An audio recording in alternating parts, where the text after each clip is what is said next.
तीसरा भेद जो हमारे पास है वो परिमाणवाचक विशेषण है। परिमाण का मतलब ही क्या होता है? नापना तोलना। ऐसी सारी चीज जो हम नाप तोल कर खरीदते हैं, जिन चीजों को। संज्ञा सर्वनाम की नाप तोल संबंधी विशेषता का ज्ञान करवाने वाले जितने भी शब्द हैं वो विशेषण शब्द कहलाते हैं, विशेषण परिमाणवाचक शब्द कहलाते हैं।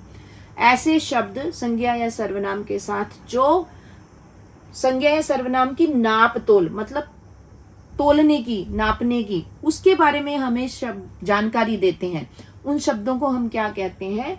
विशेषण शब्द कहते हैं।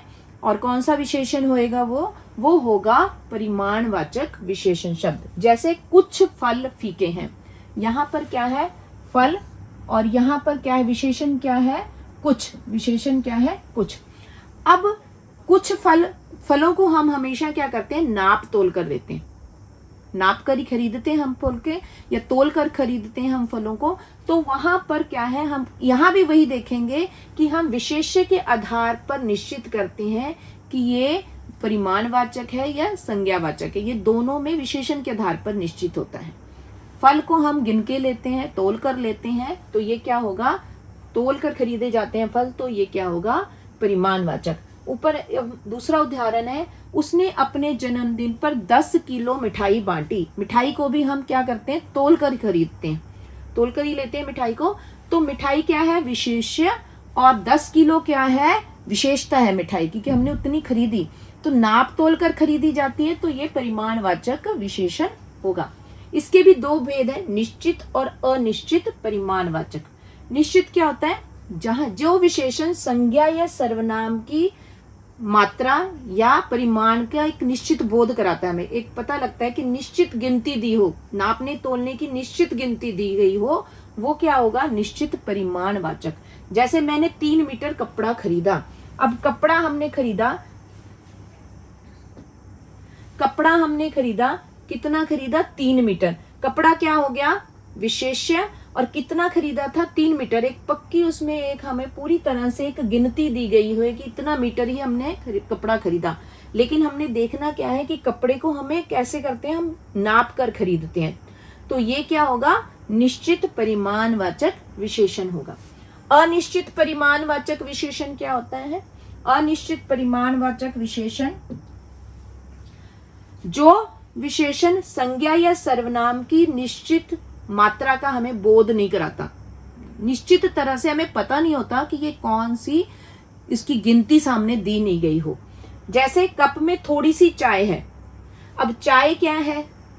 हम तोल कर या नाप कर ही लेते हैं। कप में एक चाय ले ली हमने, तो उसके हम कोई एक पर्टिकुलर उसका तोल तो दिया नहीं हुआ। तो चाय क्या है? विशेषण है, विशेष्य है। और थोड़ी सी क्या है कि कोई उसकी गिनती नहीं है कि हमें कितनी चाहिए, इतनी चाहिए, एक मीटर चाहिए, 2 लीटर चाहिए, दी नहीं हुई। अगर 1 लीटर 2 लीटर दिया होता तो क्या आता? निश्चित परिमाण। लेकिन थोड़ी सी है, तो ये क्या होगा? अनिश्चित परिमाणवाचक विशेषण। किसके आधार पर? चाय के आधार पर, क्योंकि चाय को हम नाप कर ही लेते हैं। हमारा चौथा भेद है सार्वनामिक विशेषण।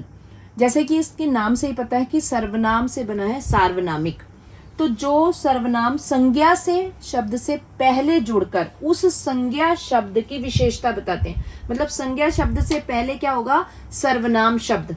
और विशेषता किसकी बता रहा होगा? उस संज्ञा शब्द की। उसे हम क्या कहते हैं? सार्वनामिक विशेषण कहते हैं। जैसे ये फूल पूजा के हैं। अब यहाँ पर फूल क्या है?